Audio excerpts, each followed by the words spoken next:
I at least don't want to be the stereotypical sad elderly person sitting in a rocking chair muttering incoherencies and talking to people who you haven't really seen in a while. And sorry, I know that sounds comical. I actually mean it sincerely. I think it's sad. And before we even get there, we're sad and we're tired and stressed out all the time, and we might be losing our empathy. I mean, these are some pretty big health problems. So how can we do something that fixes all of these problems, especially when most of us are busy all the time? Well, the easiest way to do this, as I said before, is to read. So I know that might seem a little anticlimactic, like we have all these health problems and I'm telling you that the answer is reading. It is. I swear, it's true. So, first of all, reading helps your physical health. According to Sunstone's online newspaper, reading can make your brain sharper by developing these neural pathways. Now, I'm not a scientist, so I can't tell you too much about neural pathways, but I do know that they help different parts of your brain communicate with each other, which will ultimately help you think critically better, analyze better, problem solve, and should be able to make you think more quickly as well. And reading also helps your memory, especially your vocabulary. You may have heard before that reading helps you mentally, but you probably didn't know how it helps your physical health overall. According to the Huffington Post, reading before bed can help your body and mind unwind and relax, helping you get ready for sleep mode, as long as it's not a page turner at least. You may have to, the newest edition of Harry Potter, you may want to save that for the morning. And reading even helps you de-stress.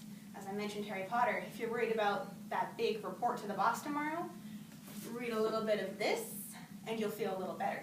Maybe more, depending on how much you like Harry Potter. If you couldn't tell, I really do. But that's not all. Reading even strengthens you emotionally and socially.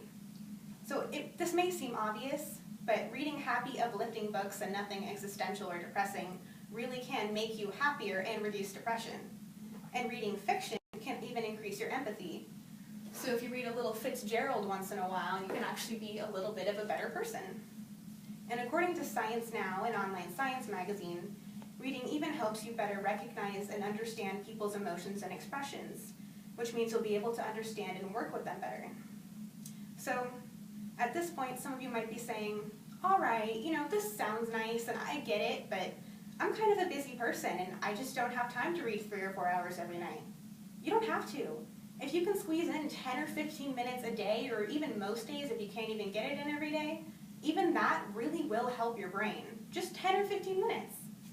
So now you might be telling me, well, okay, that makes sense, but I'm tired when I get home from work or school and I just don't want to use my brain at that point. Well, you don't have to read a textbook, and certainly not a physics textbook or anything like that. And you don't even have to read something complicated or difficult like Beowulf, unless you just really love medieval literature, then by all means go to town. But, even if you can read something like, again, Harry Potter or a new Philippa Gregory novel, even something like pop fiction, that's great. That'll help you too. And most importantly, you don't have to be a good reader or a fast reader. I myself am actually a very slow reader. Whether you can read an entire book in an hour or if you can only get through a couple pages, you're still helping your brain either way.